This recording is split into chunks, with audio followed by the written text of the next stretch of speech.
Thanks as always for tuning in and welcome back to the channel. Now, this weekend really revealed a lot for the royal family, as well as for fans of and critics of the royal family. And we're just going to get into the details. Now, if you know anything about me, you know I am the opposite of a royalist. I am no fan of the royal family. Before Meghan married Harry, they were tolerable at best. That's in part because I'm an American and I just have never watched them that closely. But also, as a group, they've always been a boring bunch to me, with the exception of Diana and Harry. Well, I, like many other millions of people around the world, I'm sure, and certainly many of those Americans, have gotten a closer look at the royal family, particularly since Meghan has married into the royal family.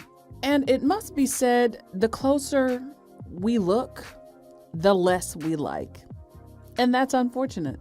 Now apply that over the last 4 or 5 years, and these people are just not likable as they present themselves to the world.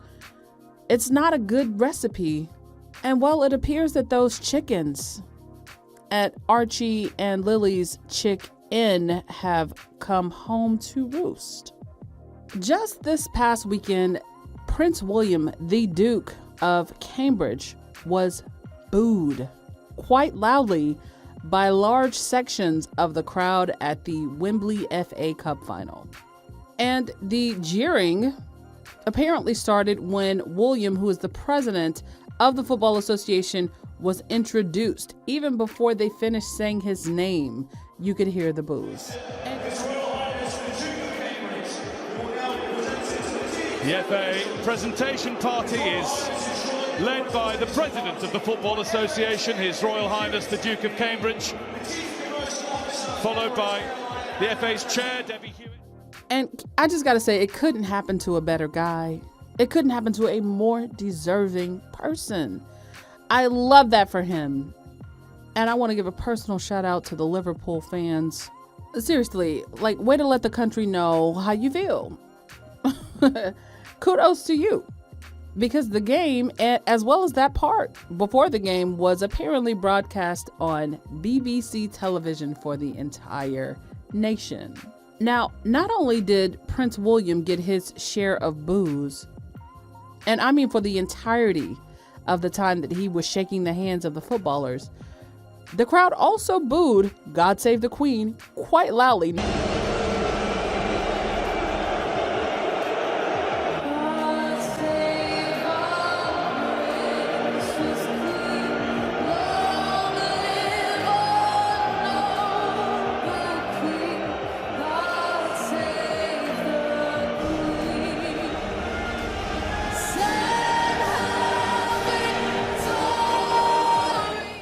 Now, for those of you who watch football, you're going to have to tell me, is that typical? Because sometimes, football spectators are rowdy. Or was that like just as surprising to you as it was to me? I got to know, because I honestly don't have any context, but I only saw all of the things being retweeted and shared because of who I follow. But if you actually go back and review the tape, to me it seems like William himself is surprised and certainly not happy. But whether it's typical or not, the karma wagon is still out here doing the rounds, and she is just not done wreaking havoc on the royal family and William and Kate in particular. And dare I say, this may only be the beginning, because we don't know what's gonna wait for them whenever Queen Elizabeth passes. But if you back up a little bit, you'll remember they're fresh off the disaster tour in Jamaica, the Bahamas, and Belize. And on that tour, there was gaffe after gaffe, speeches showing fake sorrow as a reaction to the protests on the ground, but of course never a real apology. I believe they even got dumped by Jamaica's Prime Minister on national television. And of course, who can forget the callback to the old colonial days with Will and Kate riding in an open-top Range Rover, looking over the black soldiers, complete in their all white. And then just after that, we see the institution tries to send Edward and his wife to Antigua. And maybe they went to another country, but it just more of the same. That failure just wasn't as widespread because they are not Will and Kate. But a disaster nonetheless. The people of England and the people in the Union, Great Britain, got the message.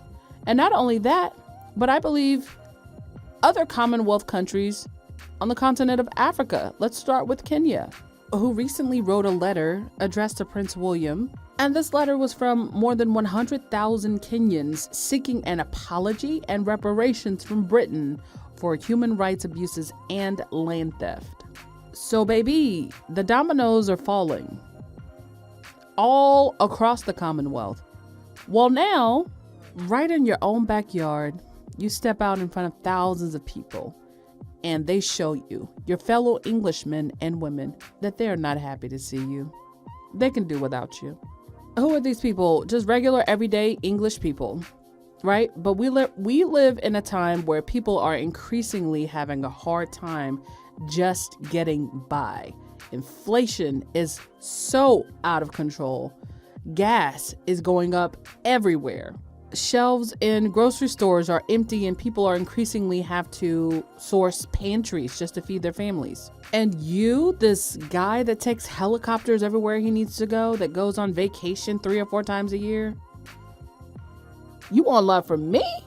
Nah, not today and not tomorrow, because the rose-colored glasses have gone in the trash because shit's a little bit too real out here for me in these streets. While you live at a palace, girl, me and my neighbors are barely getting by, so there's no point in pretending anymore. And that's what I heard. That's what I heard. I heard people saying, we're tired of paying for you. I heard people say, we're tired of being blindly loyal to you.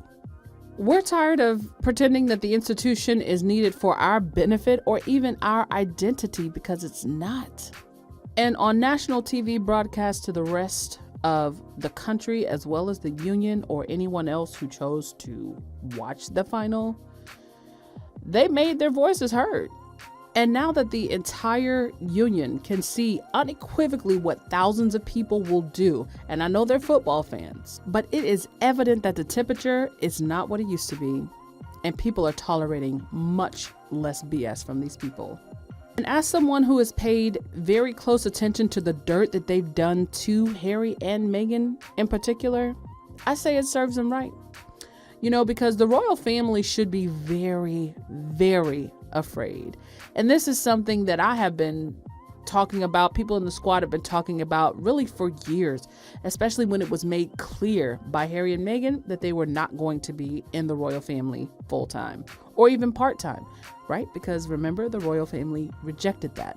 It's been evident to anyone who has common sense that losing Harry and Meghan means you are losing any reason to exist in this era that we live in. Not because Harry and Meghan are so great, which they are to me, but if the royal family's main job in terms of securing its survival in the future is to adapt with the times, to present yourself as in tune with what's happening in the world around you, and somehow transforming into the most modern iteration of yourself yet, Harry and Meghan were your best chance to do that, because with the presence of Harry and Meghan, you had a lot more people willing to pretend. Because make no mistake, you would still be pretending. But it was Harry and Meghan that were the ones people were willing to pretend for, to basically put all of the slimy characteristics about the institution to one side and try to believe that it is putting its best foot forward. Well, child, that went out the door when you did Meghan the way you did Meghan. You feel me? Because I believe the people of Jamaica let it be known that, and I believe the fans of Italy in the World Cup let it be known that they saw what you did and they didn't appreciate it. And now I believe some of the people of England have finally gotten their chance to do the same. And so it should be said that while the royal family was spending so much time and energy trying to smear Harry and Meghan in particular, with their friends at the Daily Mail and the Telegraph and so on and so forth, and we know they're friends because Will's right-hand man testified and gave evidence against Meghan's case, which she ultimately won against the Daily Mail. And just recently, there's a picture of Will and Kate stepping out of a helicopter, and in the door of the helicopter is the Daily Mail, that day's version of the Daily Mail and the Telegraph. So, I mean, girl, you could have been spending all that energy trying to make sure that your relationship with Harry and Meghan was a strong one. And in doing so, you could have devoted much needed energy to how you would make sure the monarchy lasted and was strong over the next 3 or 4 decades. But see, you were so short-sighted that all of the energy that you spent into trying to take down Harry and Meghan, they survived. They survived. Harry's out here playing polo on the weekends, receiving none of the backlash for being a prince. None of the backlash for representing an institution that carried out atrocities like theft, murder, and subjugation over centuries. No, you wanted the monarchy to yourself, Will, and so it's all you. Prince William wanted the spotlight. He got it, and now he's trapped in it. And you know what? If William was a good person, or if I felt that he was a good person, I'd actually feel bad for him. I'm not even going to hold you. I would feel bad for Will. But he is not a good person. Neither is his wife. Neither is his staff. Neither is his mother-in-law or in-laws. None of them are good people. But you know, there's something about the sibling relationship that I feel as though William violated.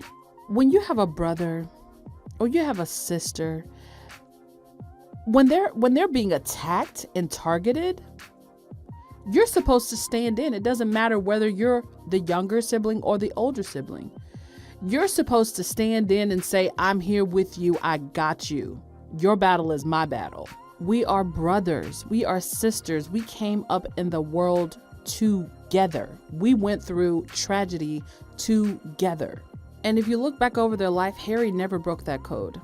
And Harry, as an adult, even before he met Meghan, realized that William, even as a child, hated cameras. He would cover his face and sometimes cry.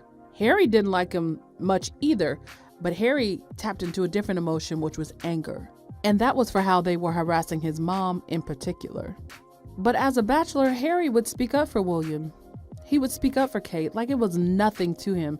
And that was something that was natural, really, for anyone who loves their sibling. Well, now that he's getting booed on national television and he can't hide his face, he can't bury his face in his jacket and cry, he can't run away, he is essentially trapped. He no longer has his brother or his brother's voice. Harry would stand in the gap and say, hey, if you're going to boo somebody, boo me. I can take it. But he doesn't have that because Harry's busy on Saturdays playing polo in Santa Barbara, California. That is karma in action. And this is all new territory for the royal family. This is all new territory for Will. Will is out there by himself, essentially. Because now he ought to realize you only shot yourself in the foot. The monarchy should also realize you only shot yourself in the foot when Harry and Meghan offered you half in, half out, and you rejected it. Now that door is closed, and Harry and Meghan now have to see about the family y'all tried to take away from them. So no, I don't feel bad. I don't feel bad at all. And as far as Harry and Meghan go, so much was made about Frogmore Cottage, supposedly the anger of the British taxpayer. Well, you can't boo Harry for that because he paid it back. The Sussexes aren't the ones asking y'all to subsidize their lifestyle and their trips on private planes and helicopters and their multi-million dollar renovation projects that are ongoing year after year. Harry and Meghan do not take your property when you die because you don't have anybody to leave it to. Harry and Meghan aren't taking food out of anybody's mouth. But the fact that they also booed God Save the Queen, knowing this lady got mobility issues, knowing she just lost her husband, knowing she ain't got much longer on the planet.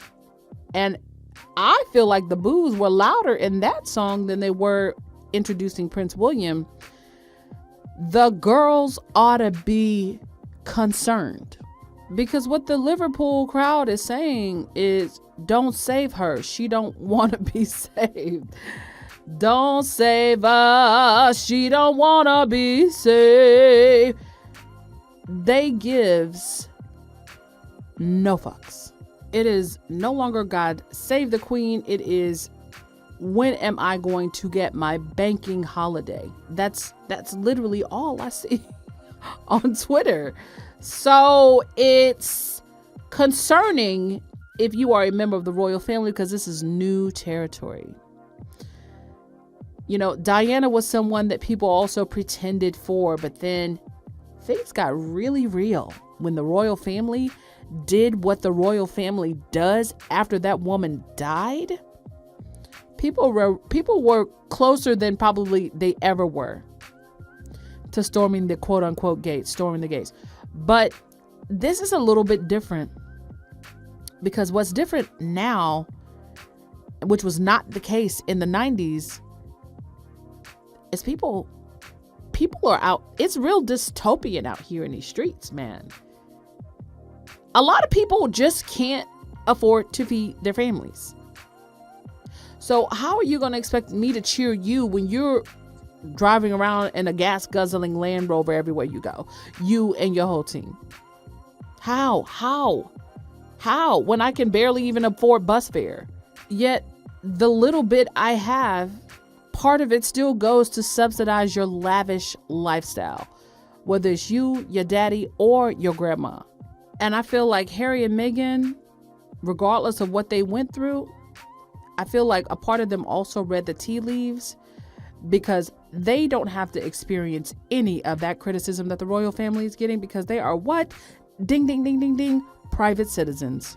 And while the Express and other tabloids like it were asking the people if, when Meghan came back, whenever she came back to England, would you boo her? Why don't you take this poll and tell us whether you would boo Meghan or not? They should have been having a poll on the rest of the royal family, because they got their answer that any and everybody is booable, including the people that the tabloids are hell-bent on protecting. Long story short, don't worry about what Harry and Meghan doing, because if you boo them, you're booing a private citizen, and you're the one who looks stupid, because they're not taking money out of your pocket. Harry and Meghan are out here living life at the Santa Barbara Polo Club every weekend. And it seems like almost every Saturday we're seeing fresh new pictures of Harry and Meghan just kicking it on the sidelines after the polo match, enjoying themselves. Delphina and Nacho, all of them just out there having a good time in the sunshine. They can celebrate their kid's birthday in peace, have play dates, dinner dates, and business meetings all in peace, and live life as private citizens who are public only some of the time, and at a time of their choosing. And this comes at a time when so-called experts are saying Charles will, quote unquote, need Harry and Meghan when he is king. Well, you can need them all you want to. I doubt that they're going to be at your disposal. And we know you need them. We knew you needed them before they left. We knew you needed that half in and half out deal and couldn't believe that you didn't take it. But that's on you, because no one who's a royalist who is going to say, oh, well, Harry and Meghan turned their back on the royal family. Nobody can actually say that, because Harry and Meghan were more than generous. So everything that you're getting right now, it's all on you, boo. There's no point in hoping that the Jubilee will spark some kind of a moment of goodwill between the Sussexes and even just Charles. I think they're there to support that old lady, the Queen, and they're gone. They're there to make sure their child has met the Queen and then they're gone. We have recently heard now that someone from the Sussex camp has said Harry and Meghan said they didn't even want to be on the balcony again. Thank you, Harry. Thank you, Meghan, for listening to us, because my heart couldn't take it. Even though we knew the tabloids were going to spin Harry and Meghan's "we're attending the Jubilee" news as, oh, but the Queen banned them from the balcony. Like, we knew that wasn't true. Harry and Meghan said, we don't want your balcony. Thank you. That ship has sailed. Don't be expecting any goodwill, quote unquote. That ship has sailed. And I gotta say, the wackiest part in all of this is that not just the tabloids, but like people who fancy themselves as being like reporters and journalists, but swear to God they're neutral, they still position it as if Harry and Meghan are the one who need to ask for forgiveness. Charles still puts it out there as if they're the ones who need to ask for forgiveness, as if they need the royal family, like they need the half in and half out. Is it crack that you smoke? Because it seems like everyone on the planet can see just how faulty that line of thinking is, and just how clueless but heartless these people are. Because newsflash for the royal family, until you realize your errors and correct them and atone, most importantly, karma will continue to eat you up. This is not the last time you will be embarrassed on a world stage. More karma is coming. And you know, the royals wrongly thought that their brand was so big that it would stand the test of time, or that they'd have time to adapt. Well, times change fast, and neither the institution nor the family is acting quick enough to right the wrongs of the past or the present. And for that, their future will continue to be in question. Because when people say they don't see the monarchy lasting for another 20 years, understand that the factors that would make someone believe this should be clearer and clearer by the day. And at this rate, I don't think they would last another 10 years. And if they do, it would be in very weak form. Just because an institution was solid and strong in the past doesn't mean that it will be in the future, because the past is not the future. And the monarchy's future, especially in the hands of Will and Kate, is deeply uncertain. And the genie is out of the bottle, and the royal family appears to have blown every wish they had. But I'm just going to keep watching this circus and see what happens next. Tell me what y'all thought about it. Did Bill deserve to be booed?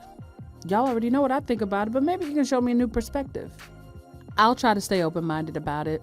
Thanks as always for tuning in, and until next time, peace.